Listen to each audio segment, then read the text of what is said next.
ስትፈጭ ውላ አቦካች ባተላ። ሰምታችኋል አይደለም? ስትፈጭ ውላ አቦካች ባተላ ማለት ማታ እንዳትሰክሩ በተክለ ሃይማኖት ይያችኋለሁ፣ እንዳትጣሉ ነግሬያችኋለሁ፣ እንዳትጨፍሩ። አሁን ይቺ ጽድቃችሁ ዘላለም የምትኖሩበትን ቤት የምታንኳኳ ናት። እንዳትጣሉ፣ እንዳትሰክሩ፣ የአንድ ቀን ክርስቲያን ከመሆንም ያድናችሁ። እኔ እውነቴን ነው። በዓመት አንድ ጊዜ ብቻ አትምጡ። ተው እናንተ ሰዎች ሜዳ ለሜዳ እየሄዳችሁ ነው ሰይጣን እየለቀመ ይጨርሳችሁ። ዓመት እስከ ዓመት የቤተ ክርስቲያን ልጅ መሆን አለባችሁ። እንደዚህ ቤተ ክርስቲያን መሙላት አለበት። ከስሜት ክርስትና ውጡ። ደስ ሲላችሁ አትምጡ፣ ሲከፋችሁ አትቅሩ። እግዚአብሔር ልባዊ ክርስቲያን ያድርገን። ስሜታዊ ክርስቲያን አለ፣ ዕውቀታዊ ክርስቲያን አለ፣ መንፈሳዊ ክርስቲያን አለ። ስሜታዊ ክርስቲያን ደስ ሲለው የሚመጣ ነው። ዕውቀታዊ ክርስቲያን እያወቀ የማይሰራ ነው። መንፈሳዊ ክርስቲያን ግን ዕውቀትም ስራም ያለው ነው። የሥራ ክርስቲያን ያርጋችሁ እግዚአብሔር። እኔንም ያድርገኝ፣ ለእኔም ጸልዩልኝ፣ ሁላችንም ይለውጠን። ስለዚህ ጨርሻለሁ፣ አይዟችሁ። ዕዳችን ምን አለ ዛሬ አልኳችሁ? ኃጢአታችን ሲደመሰስ ሰማይ ተከፈተ በሉ። ሁላችሁም ኃጢአታችን ሲደመሰስ በሉ። ኃጢአታችን ሲደመሰስ ምን ተከፈተ? ዛሬ ሰማይ እንዲከፈት ትፈልጋላችሁ? በሉ ሁላችሁ መልሱ። ይከፈት ይከፈት። ምን አድርገን ነው የምንከፍተው? በብሎን ነው የምንከፍተው? ነው በመሳሪያ ነው? በምንድን ነው? በምን ነው የሚከፈት? በንስሐ በሉ ሁላችሁ። እግዚአብሔር ኃጢአታችን በንስሐ ደምስሰን የሰማይ ደጁን ይክፈትልን። ከዛሬ በኋላ የሰማይ ደጅ ለኢትዮጵያ የምሕረት ደጅ እንዲከፈትላት ከፈለጋችሁ ከነገ ዓርብ ጀምራችሁ ሁላችሁም ንስሐ ግቡ። እሺ በሉ። ለአፍም አማን አለ ስራ አሰሩም እንጂ ሁላችሁም እሺ በሉኝ። ከዓርብ ጀምራችሁ ሁላችሁም ንስሐ ግቡ። እሺ በሉ። ከዚያ በኋላ እግዚአብሔር የምሕረት ደጁን ይከፍትልናል፣ ይክፈትልን። አሜን በሉ። ታምናላችሁ አታምኑም? ከዛሬ ጀምሮ ለኢትዮጵያ የምሕረት ደጅ ይከፈትላታል፣ የጥበብ ደጅ ይከፈትላታል። እግዚአብሔር ይክፈትልን፣ ይቅር ይበለን ሁላችንም። አንድ ሁለተኛ ደግሞ ስለዚህ የሰማይ ደጅ አሁን እኮ ጸለይን፣ ሰገርን። የወጣቱ ልፋት፣ የሊቃውንቱ ልፋት፣ የካህናቱ ልፋት፣ የዲያቆናቱ ልፋት፣ የሕዝቡ ልፋት እጅግ በጣም ብዙ ነው። ለምንድን ነው ግን የምሕረት ደጅ አልከፈትልን ያለ? ለምንድን ነው ይቅርታ አላገኛል ነው? ለምንድን ነው ሰላም አልመጣ ያል ነው? ንስሐ ስላልገባን ነው። ባዶ ልፋት። እዚህ የሚገርማችሁ ዛሬ ከዋልነው ውሎ አንድ የሚያሳዝነኝ አካል አለ። በጣም ያሳዝነኛል። ለፍቶ መና የሆነ ማን ይመስላችኋል? ገብረ ማርያም እንዳይመስላችሁ፣ ወለተ ማርያም አይደል፣ ከበሮ ነው። አያሳዝናችሁ? ሲለፋ ውሎ እንግዲህ ሁላችንም ምሳ ስንበላ እሱ እዚህ ወድቆ ሊቀር ነው እንግዲህ ማለት ነው። ለፍተን ወድቆ ከመቅረት ይዘውረ። ማታ ጀምሮ ሲደለቅ ውሎ ጸናጽልም ስትንሿሿ አድራ እንግዲህ አንድ ዋንጫ ጠላ ቅመሽ የሚላት የለም፣ ወድቃ ልትቀር ነው። ከመብርት ዘይነቁ ተመልከቱ። ማኮ ከመከበሮ ዘይዘበጥ። ፍቅር የሌለው ሰው እንደሚንሿሿ ጸናጽል እንደሚመታ ከበሮ ነው የተባለ ለዚህ ነው። ከበሮ ለፍቶ እንደማይቀምሰው ፍቅር የሌለው ሰው፣ ንስሐ የማይገባ ሰው አገልግሎቱ አይጠቅመውም። የምንጠቀምበት ስራ ለመስራት ያብቃል። በዚህ በቤተ ተዋህዶ የዩቱብ ቻናል የምናቀርባቸው መንፈሳዊ አጫጭር ቪዲዮዎች የምናቀርብበት የዩቱብ ቻናል በመሆኑ ላይክ፣ ሰብስክራይብ፣ ሼር በማድረግ የደወል በተኗ እንድትጫኑ በእግዚአብሔር ስም በፍቅር እንጠይቃቸዋለን። በቀጥታ ወደ ዕለታዊ ቪዲዮዎችን እናመራለን። ሰብስክራይብ ማድረጋችሁን ግን አትርሱ። አብ ወወልድ ወመንፈስ ቅዱስ አሃዱ አምላክ። በስመ አብ ወወልድ ወመንፈስ ቅዱስ አሃዱ አምላክ። በባህሪው ሞት በመንግስቱ ሽረት የሌለበት ቅድመ ዓለም የነበረ ዓለምን የፈጠረ ዓለምን አሳልፎ የሚኖር ቅዱስ እግዚአብሔር በሀብት ስቦ በረድኤት አቅርቦ በቅዱስ ቦታው ስለሰበሰበን ኃጢአታችን ይቅር ብሎ እስከዚች ቀን ስላደረሰን ስሙ ለዘላለም የተመሰገነ ይሁን።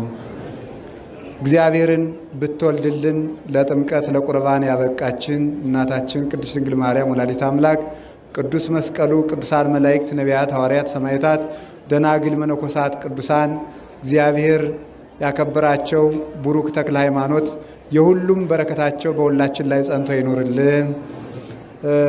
የተከበራችሁ አባቶቻችን፣ በቅድሚያ የዚህ ደብር አስተዳዳሪ ሊቀ ኅሩያን ቆሞስ አባ ዘዳዊት፣ መምህር መጋቤ ሐዲስ ቃለ ሕይወት በዛ፣ በመካነ ነገሥት ግምጃ ቤት ማርያም የመጻሕፍተ ሊቃውንትና የመጻሕፍተ ሐዲሳት ትርጓሜ መምህር፣ የአድባራት የገዳማት አስተዳዳሪዎች፣ መምህራን፣ ካህናት፣ ዲያቆናት፣ የእግዚአብሔር ቤተሰቦች ሁላችሁ የሥላሴ ልጆች አንድ አምላክ በሚሆን በአብ በወልድ በመንፈስ ቅዱስ ስም እንደምን ዋላችሁ? እንደምን ሰነበታችሁ? እንደምን ቆያችሁ? ከጨለማ መጋረጃ ያወጣን የሰላማችን ራስ የነጻነታችን ሁሉ መሰረት ኃያሉ እግዚአብሔር ስሙ የተመሰገነ ይሁን። እንኳን ለዚህ ቀን በሰላም አደረሳችሁ። ለአጭር ደቂቃ ረጅም ሰዓት አልወስድባችሁም፣ ስለደከማችሁ ሁላችሁም ግን ባለን ጊዜ ሕይወት ስለሆነ ሁላችሁም በዚች ሰዓት ለሕይወታችሁ ዘመን የሚሆናችሁን ስንቅ እግዚአብሔር የሚያስተምረንን ትምህርት ልብ ብላችሁ እንድትሰሙ በእግዚአብሔር ስም እጠይቃለሁ። ባለን ጊዜ የምንነጋገርበት ርዕስ ሰማይ ተከፈተ የሚል ነው። እስኪ በሉ ሁላችሁም እንደገና በሉ።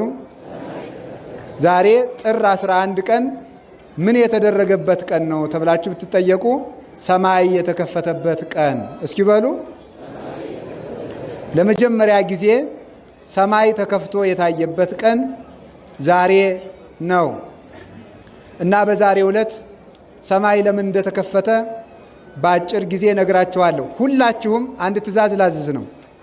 እዚህ የተቀመጣችሁ ሁሉ ንጉሥ ሰራዊቱን እንደሚያዝ እኔም ክርስቶስ በዚህ ሹሞኛልና አዛችኋለሁ። አንድም ሰው እንዳይንቀሳቀስ፣ ሁላችሁም ማለት ነው። አንድም ሰው እንዳይንቀሳቀስ። አንድም ሰው የሚለው ለሁለት ሰውም ይሰራል አይደል? አዎ፣ አንድም ሰው የሚለው ለሁለት ሰውም ስለሚሰራ ጥላ ይዛችሁ የምትዞሩም ቁሙ ባላችሁበት። ሰው ያለውን መጨረሻ ላይ እንዲሰጥ እኔ ራሴ እጠይቃለሁ። አሁን አንድ ሰው እንዳይንቀሳቀስ በእግዚአብሔር ስም እጠይቃለሁ። ሁላችሁም የእግዚአብሔርን ደብዳቤ እንድትሰሙ ስለምፈልግ ከቃሉ ጋር ናችሁን? እንግዲህ እንደምታውቁት በዛሬው ዕለት በአጭር ቃል ህዳር፣ ጥቅምት፣ ጥር አለፈ፣ ህዳር አለፈ፣ ታኅሳስ አለፈ። ታኅሳስ 29 መድኃኔዓለም ተወለደ። ጥር 11 ቀን መድኃኒታችን ኢየሱስ ክርስቶስ ከሌሊት ከገሊላ ተነስቶ ወደ ዮርዳኖስ ሄደ። ትናንትና ታቦት ሄዶ የሚያድርበት ምክንያት ክርስቶስ ሌሊት ከገሊላ ተነስቶ ወደ ዮርዳኖስ ስለሄደ ያንን ለማስታወስ ነው። ታቦታቱ መልሰው የሚመጡት ክርስቶስ ተጠምቆ ስለተመለሰ ነው። ታቦቱን ስለምናመልከው ሳይሆን በታቦቱ ላይ የሚያድረውን እግዚአብሔርን እናመልካለን። ኦርቶዶክሳውያን ታቦት አናመልክም። የምናመልከው እግዚአብሔር ነው። ታቦት የእግዚአብሔር ማደሪያ ነው፣ የእግዚአብሔር መገለጫ ነው። የክርስቶስ የሥጋውና የደሙ መሰዊያ ነው እንጂ ታቦት አምላካችን አይደለም። ስለዚህ ተመልከቱ፣ ክርስቶስ ሄዶ ከገሊላ ወደ ዮርዳኖስ ሄዶ እንዳደረ ሌሊት እንደሄደ ታቦታቱ ሄደው ያድራሉ። ክርስቶስ ለምንድን ነው ከገሊላ ተነስቶ የሄደ ስትሉኝ፣ ገሊላ በእስራኤል በጣም የተናቀች የድሃ መንደር ናት። የማያውቁ ሰዎችና ያልተማሩ ሰዎች የሚኖሩባት፣ በሀብት የተናቁ ሰዎች የሚኖሩባት፣ በዘርም የተናቁ ሰዎች የሚኖሩባት ናት። ክርስቶስ ከገሊላ ወደ ዮርዳኖስ መሄዱ ከንቀታችሁ ነፃ ላወጣችሁ መጥቻለሁ ብሎ ነው። ንቀታችን የተወገደበት፣ ሁላችን አጋንንት ንቀውን በእግራቸው ጠቅጥቀውን በእሳት ጥለውን እንኖር ነበርና ዛሬ የሁላችንንም ንቀት የተወገደበትና ክብራችን የተመለሰበት ቀን ነው። ስለዚህ መድኃኔዓለም ኢየሱስ ክርስቶስ ከድሆች መንደር ተነስቶ የሄደው ከድህነታችሁ ላወጣችሁ መጥቻለሁ ብሎ ነው። ከደንቆሮች መንደር ተነስቶ የሄደው ከድንቁርና አውጥቼ ጥበብ ልሰጣችሁ መጥቻለሁ ማለቱ ነው። በዘር ካልከበሩት ሰዎች ተነስቶ መሄዱ ሁላችሁንም ከሰማይ ዘር ልወልዳችሁ ከማይጠፋ ዘር ልወልዳችሁ መጥቻለሁ ማለቱ ነው። ከዚያ በኋላ በዮርዳኖስ ሄዶ ተጠመቀ። ዮርዳኖስ አንዱ ከአርሞኔም ተራራ የሚነሳ ምንጭ አለው። አንዱ ሶሪያ ድንበር አካባቢ ዳን ከምትባል ከተማ የሚነሳ ምንጭ አለው። ክርስቶስ ሁለቱ ምንጮች ከሚገኙበት ቦታ ላይ ቆሞ ተጠምቋል። ይህን ያደረገበት ምክንያት መለያየትን ላጠፋ መጥቻለሁ ማለቱ ነው። የአንድነት አምላክ ነኝ፣ መለያየትን ላጠፋ መጥቻለሁ ማለቱ ነበርና ከመለያያው ሳይሆን ሁለቱ ምንጮች ከሚገናኙበት ወንዝ ላይ የተጠመቀው ክርስቶስ የሁላችንንም መለያየት በኃይለ መስቀሉ ያጥፋልን። ሰላማዊ ኢየሱስ ክርስቶስ ለሁላችንም ሰላሙን ይስጠን። ዮርዳኖስ ላይ ሄዶ ሲጠመቅ እስራኤል ከግብፅ ተነስተው ርስታቸውን ሲወርሱ ዮርዳኖስን ተሻግረው ነው የወረሱ። ርስት የምትወርሱበት ጊዜ ደረሰ ማለቱ ነው። ሁላችንም አጋንንት የቀማንን ርስት እግዚአብሔር ይመልስልን። የርስት ጊዜ ደረሰላችሁ ማለቱ ነው። አብርሃም ጠላቶቹን ያሸነፈ ዮርዳኖስን ተሻግሮ ነው። ተጠምቃችሁ ጠላቶቻችሁን የምታሸንፉበት ጊዜ ደረሰ። የድል ዘመን ደረሰላችሁ ማለቱ ነው። አጋንንትን ድል የምናደርግበት ጊዜ የድል ዘመን ያምጣልን። ወገኖችኛ ድል የምንነሳው መጀመሪያ ጠላት ነው። አንድ ነገር ልንገራችሁ። ሰይጣን ቢሸነፍ ኑሮ ሰውን ማሸነፍ ቀላል ነው። ሰይጣንን ማሸነፍ ስላቃተን ነው ሰዎች የሚገሉ አርዱን። በሰዎች ላይ የሚገርማችሁ ኤልያስ የሚባለው ነቢይ ከተሰደደበት ተመልሶ አክዓብን ሲገናኘው ንጉሱ ኤልያስ ብዙ ጊዜ ኋላ ኤልያስን ሲያገኘው የንጉሱ ቁጣ በረደ። ለምን ምትሉኝ? ሊገለው ይፈልገው ነበረ። በኤልያስ ላይ ያደረው መንፈስ በንጉሱ ላይ ያደረውን ጋኔን አርቆት ነው ይላሉ ሊቃውንት። ዛሬም በጥምቀት በእኛ ላይ ያደረው መንፈስ ሊገሉን የሚመጡትን ሰዎች የሚያነሳሳቸውን ጋኔን ያርቅልን። ስለዚህ የማሸነፍ ጊዜ ነው። ሁላችሁም ማሸነፍ አለባችሁ። ማንን ነው የምታሸንፉት? ራሳችሁን አሸንፉት። ስግብግብነት፣ ስስት፣ ዝሙት እንዲህ ያለው ነገር መሸነፍ አለበት። ራሱን የሚገዛ ሰው ሀገር ከሚገዛ ሰው ይበልጣል። ራሳችን ለመግዛት ያብቃል። የማሸነፍ ጊዜ መጣ። አጋንንትን እናሸንፈዋለን። በምን? መስቀል። የተመታና የተማረከን ወታደር ማሸነፍ ቀላል ነው። ሰይጣንን ክርስቶስ ማርኮታልና ሰይጣንን ማሸነፍ እንግዲህ ቀላል ነው። ሰይጣንን መውጋት፣ ሰይጣንን መቀጥቀጥ እንግዲህ ቀላል ነው። ድል ነስቶ ድል መንሳትን ሰጥቶናልና በኃይለ መስቀሉ አጋንንትን እንድንቀጠቅጣቸው ስልጣን ሰጥቶናልና እዚያ ላይ የተጠመቀበት ምክንያት መድኃኔ ዓለም በዚህ የተነሳ ነው። ዮርዳኖስ ኢዮብ የሚባል ነቢይ በዮርዳኖስ ወንዝ ሲታጠብ ቁስሉ ረገፈለት። የእናንተንም የኃጢአት ቁስላችሁን ላረግፍላችሁ መጥቻለሁ ብሎ በዮርዳኖስ ተጠመቀ። የሁላችንም የህሊናችንም የስጋችንንም የደዌያችንም ቁስል ሁሉ መድኃኔ ዓለም ያርግፍልን። እንዲህ ሲያረግ ክርስቶስ በዮርዳኖስ ተጠመቀ። ዮርዳኖስ ላይ ሲጠመቅ በዮርዳኖስ ውስጥ እንግዲህ ዛሬ ሰማይ ተከፈተ ብያቸዋለሁ። ሰማዩ የተከፈተው ክርስቶስ ተጠምቆ ከወጣ በኋላ ለምን? ሰይጣን የዕዳ ደብዳቤያችን ጽፎ በዮርዳኖስ ቀብሮት ነበረ። ምን የቀብሩ? ለዲያብሎስ። ሔዋን አመቱ ለዲያብሎስ። አዳም የዲያብሎስ ባሪያ ነው፣ ሔዋን የዲያብሎስ ገረድ ናት የሚል ደብዳቤ አስፈርሞ በእብነ ሩካም በእብነ በረድ አስፎ በዮርዳኖስ ውስጥ ጥሎት ነበረ። ሰይጣንን አዳምና ሔዋንን በጨለማ መጋረጃ ውስጥ አድርጎ ጨለማውን እንዳቀልላችሁ የባርነት ፊርማ ፈርሙልኝ አላቸው። ክርስቶስን ክደው ሲጨንቃቸው ፈረሙ። ወገኖቼ ስንጸልይ እንዲህ እንላለን አይደል? አቤት ወደ ፈተና አታግባን እንላለን። ምን ማለት ይመስላችኋል? ፈተና ማለት መከራ ፈርቶ ሃይማኖትን መካድ ነው ይላሉ። ሰው ወደ ፈተና ፈርቼ የምክድበት ቀን ሰውረኝ ማለት ነው። እግዚአብሔር ረሃብ ፈርተን፣ በሽታ ፈርተን፣ ጦርነት ፈርተን፣ ሰይፍ ፈርተን ክርስቶስን ከመካድ ይሰውረን። አዳምና ሔዋን ፈርተው ካዱ።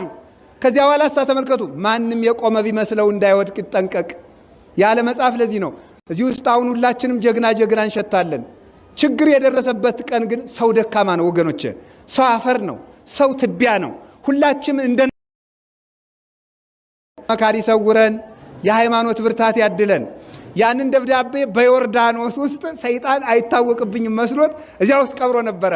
መድኃኔ ዓለም ኢየሱስ ክርስቶስ ሄደና እዚያ ላይ ባርነታችን ከተጻፈበት እብነ በረድ ላይ ተረግጦ ቆመና ተመልከቱ፣ እንደ ሰውነቱ ተረግጦ እንደ አምላክነቱ አቅልጦ ዕዳችንን ዛሬ ሰረዘልን መድኃኔ ዓለም። የ5500 ዘመን የ5000 ዓመት ዕድሜያችን የ5000 ዓመት ዕዳችን የ5500 ዘመን ዕዳችን የሥጋ ዕዳችን የነፍስ ዕዳችን የሲኦል ዕዳችን ዛሬ ተላቀቀልን። የሁላችሁም ዕዳ ዛሬ ወገኖቼ ሰው እኮ 5000 ብር ከፍሎ እኮ ተላቀቅኩት ይላል አይደለም እንዴ? ሰው 500 ሺህ ከፍሎም ተላቀቅኩት ይላል። እኛ የዘላለም ዕዳ ነበረብን። ዛሬ ደስ ይበላችሁ፣ የዘላለም ዕዳችን ተላቀነዋል በእውነቱ ማለት ነው። ይሄን የተላቀቅንበት ዕለት ነው በእውነቱ። ዕዳችን ያቀለለልን መድኃኔ ዓለም ዛሬም የጦርነቱን ዕዳ፣ የሁከቱን ዕዳ፣ የመበላላቱን ዕዳ፣ የደም አፍሳሾችን ዕዳ እግዚአብሔር ያቀልልን። የከበዳቸውን ሸክማችሁን ሁሉ ያቀልላችሁ። የረሃቡን፣ የበሽታውን፣ የብቸኝነቱን፣ የችግሩን፣ የአለማወቁን፣ የድንቁርናውን፣ የመለያየቱን፣ የግፉን፣ የጥንቆላውን፣ የዝሙቱን፣ የሱሱን የእንዲህ ያለውን ሸክም ሁሉ መድኃኔዓለም ያንከባልላችሁ፣ ለሁላችንም ያቀልልን። ስለዚህ ዛሬ ዕዳችን ተደምሷል። ከዚህ በኋላ ባለዕዳ አትሁኑ። ትሰርቁ የነበራችሁ አትስረቁ። ትሰክሩ የነበራችሁ ሰዓቶች እዚህ የተሰበሰባችሁ እመቤቴን ነው የምላችሁ። ለማንም እኔ አልልም፣ ማላዳላ ሰው ነኝ። ንገር ስትሉኝም እነግራችኋለሁ። እዚህ ያላችሁት ወጣቶች ልፋታችሁን ተክለ ሃይማኖት ይቁጠርላችሁ። ማታ ግን ስትፈጭ ውላ አቦካች ባተላ። ሰምታችኋል አይደለም? ስትፈጭ ውላ አቦካች ባተላ ማለት ማታ እንዳትሰክሩ በተክለ ሃይማኖት ይያችኋለሁ። እንዳትጣሉ ነግሬያችኋለሁ። እንዳትጨፍሩ። አሁን ይቺ ጽድቃችሁ ዘላለም የምትኖሩበትን ቤት የምታንኳኳ ናት። እንዳትጣሉ፣ እንዳትሰክሩ። የአንድ ቀን ክርስቲያን ከመሆንን ያድናችሁ። እኔ እውነቴን ነው። በዓመት አንድ ጊዜ ብቻ አትምጡ። ተው እናንተ ሰዎች ሜዳ ለሜዳ እየሄዳችሁ ነው ሰይጣን እየለቀመ የጨረሳችሁ። ዓመት እስከ ዓመት የቤተ ክርስቲያን ልጅ መሆን አለባችሁ። እንደዚህ ቤተ ክርስቲያን መሙላት አለበት። ከስሜት ክርስትና ውጡ። ደስ ሲላችሁ አትምጡ፣ ሲከፋችሁ አትቅሩ። እግዚአብሔር ልባዊ ክርስቲያን ያድርገን። ስሜታዊ ክርስቲያን አለ፣ ዕውቀታዊ ክርስቲያን አለ፣ መንፈሳዊ ክርስቲያን አለ። ስሜታዊ ክርስቲያን ደስ ሲለው የሚመጣ ነው። ዕውቀታዊ ክርስቲያን እያወቀ የማይሰራ ነው። መንፈሳዊ ክርስቲያን ግን ዕውቀትም ስራም ያለው ነው። የሥራ ክርስቲያን ያርጋችሁ እግዚአብሔር። እኔንም ያድርገኝ፣ ለእኔም ጸልዩልኝ፣ ሁላችንም ይለውጠን። ስለዚህ ጨርሻለሁ፣ አይዟችሁ። ዕዳችን ምን አለ ዛሬ አልኳችሁ? ኃጢአታችን ሲደመሰስ ሰማይ ተከፈተ። በሉ ሁላችሁም ኃጢአታችን ሲደመሰስ በሉ። ኃጢአታችን ሲደመሰስ ምን ተከፈተ? ዛሬ ሰማይ እንዲከፈት ትፈልጋላችሁ? በሉ ሁላችሁ መልሱ። ይከፈት ይከፈት። ምን አድርገን ነው የምንከፍተው? በብሎን ነው የምንከፍተው? ነው በመሳሪያ ነው? በምንድን ነው? በምን ነው የሚከፈት? በንስሐ። በሉ ሁላችሁ እግዚአብሔር ኃጢአታችን በንስሐ ደምስሰን የሰማይ ደጁን ይክፈትልን። ከዛሬ በኋላ የሰማይ ደጅ ለኢትዮጵያ የምሕረት ደጅ እንዲከፈትላት ከፈለጋችሁ ከነገ ዓርብ ጀምራችሁ ሁላችሁም ንስሐ ግቡ። እሺ በሉ። ለአፍም አማን አለ ስራ ሰሩም እንጂ ሁላችሁም እሺ በሉኝ። ከዓርብ ጀምራችሁ ሁላችሁም ንስሐ ግቡ። እሺ በሉ። ከዚያ በኋላ እግዚአብሔር የምሕረት ደጁን ይከፍትልናል፣ ይክፈትልን። አሜን በሉ። ታምናላችሁ አታምኑም? ከዛሬ ጀምሮ ለኢትዮጵያ የምሕረት ደጅ ይከፈትላታል፣ የጥበብ ደጅ ይከፈትላታል። እግዚአብሔር ይክፈትልን፣ ይቅር ይበለን ሁላችንም። አንድ ሁለተኛ ደግሞ ስለዚህ የሰማይ ደጅ አሁን እኮ ጸለይን፣ ሰገርን። የወጣቱ ልፋት፣ የሊቃውንቱ ልፋት፣ የካህናቱ ልፋት፣ የዲያቆናቱ ልፋት፣ የሕዝቡ ልፋት እጅግ ነው። ምንድነው ግን የምሕረት ደጅ አልከፈትልን ያለ? ለምንድን ነው ይቅርታ አላገኛል ነው? ለምንድን ነው ሰላም አልመጣ ያል ነው? ንስሐ ስላልገባን ነው። ባዶ ልፋት። እዚህ የሚገርማችሁ ዛሬ ከዋልነው ውሎ አንድ የሚያሳዝነኝ አካል አለ። በጣም ያሳዝነኛል። ለፍቶ መና የሆነ ማን ይመስላችኋል? ገብረ ማርያም እንዳይመስላችሁ፣ ወለተ ማርያም አይደል፣ ከበሮ ነው። አያሳዝናችሁ? ሲለፋ ውሎ እንግዲህ ሁላችንም ምሳ ስንበላ እሱ እዚህ ወድቆ ሊቀር ነው እንግዲህ ማለት ነው።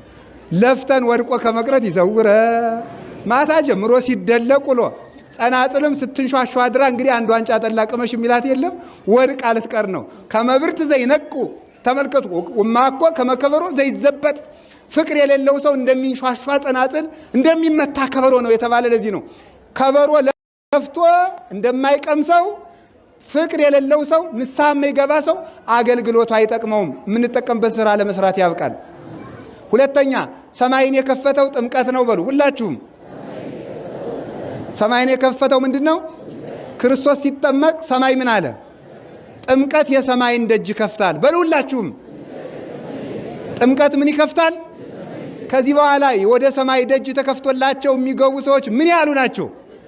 ሁላችሁም በ40 እና በ80 ቀን ስለተጠመቃችሁ የሰማይ ደጅ መክፈቻ ተሰጥቷችኋልና እንኳን ደስ ያላችሁ በእውነቱ ማለት ነው። አዎ ተመልከቱ።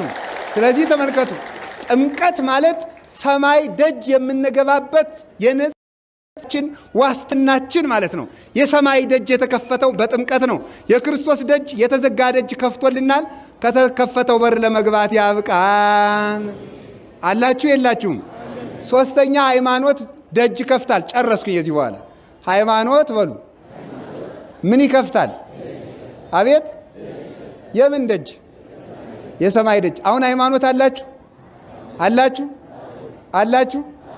ቆይ አሁን እዚህ ውስጥ አንድ እባብ እዚህ መጥቶ ደህና ዋላችሁ ቢል ምን ታደርጋላችሁ?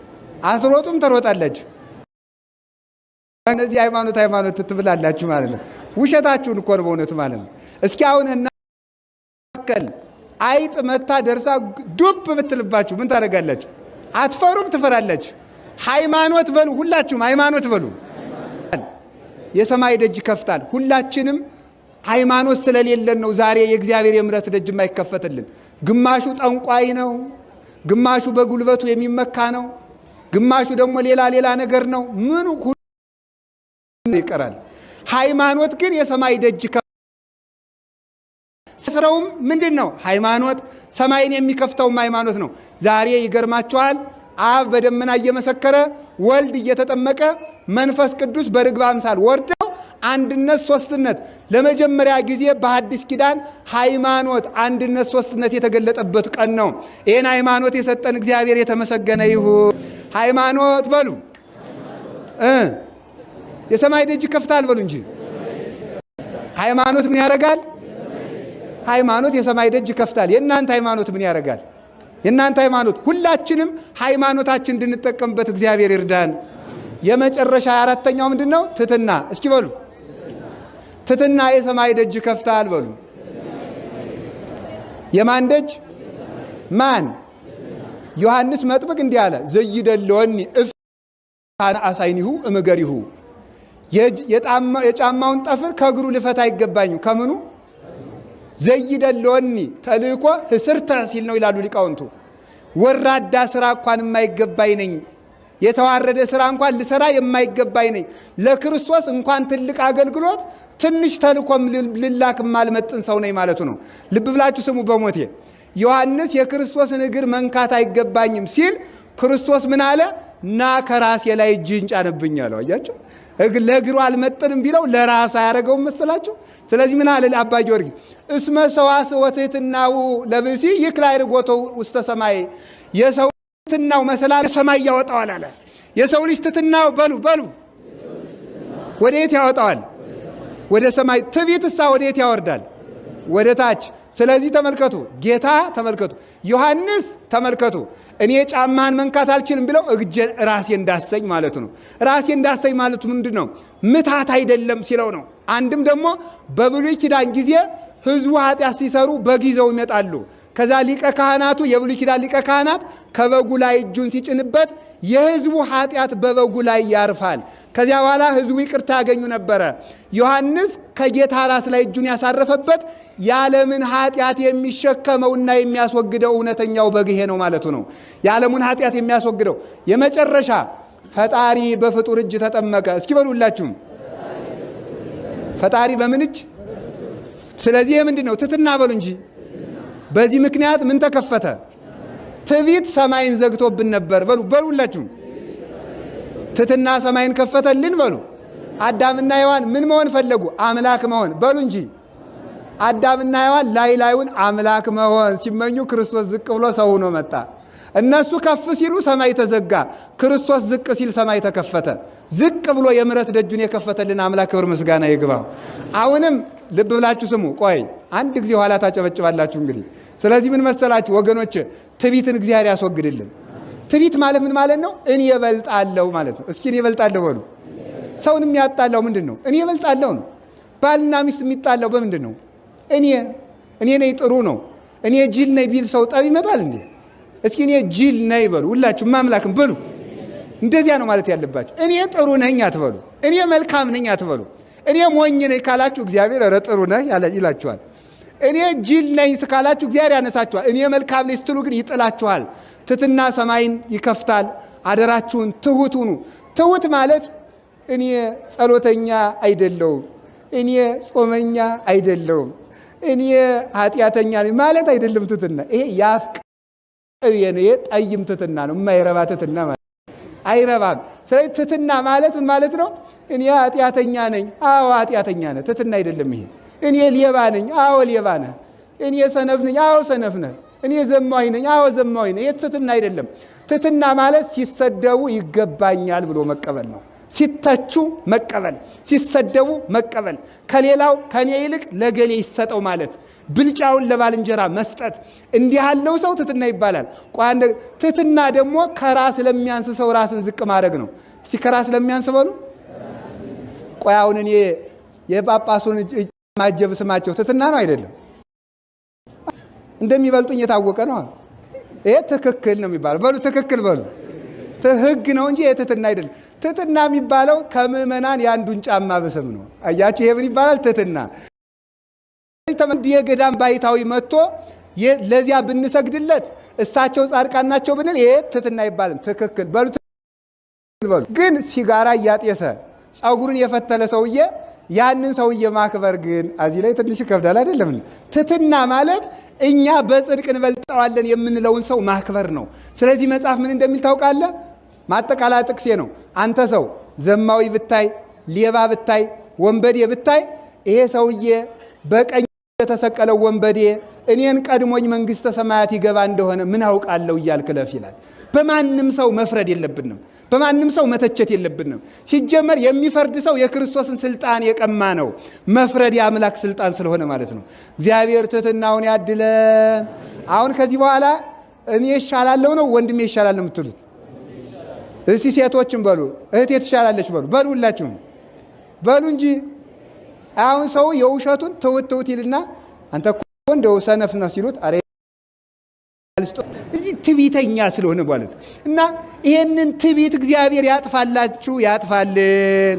ሰማይ ተከፈተ በሉ እንጂ ሰማይ ተከፈተ ማለት ከውስጥ ያለው ዕቃ እንደሚታየው ያልተገለጠ ምስጢር ተገለጠ ማለት ነው። ጥምቀት ማለት የምስጢር መስታወት ማለት ነው።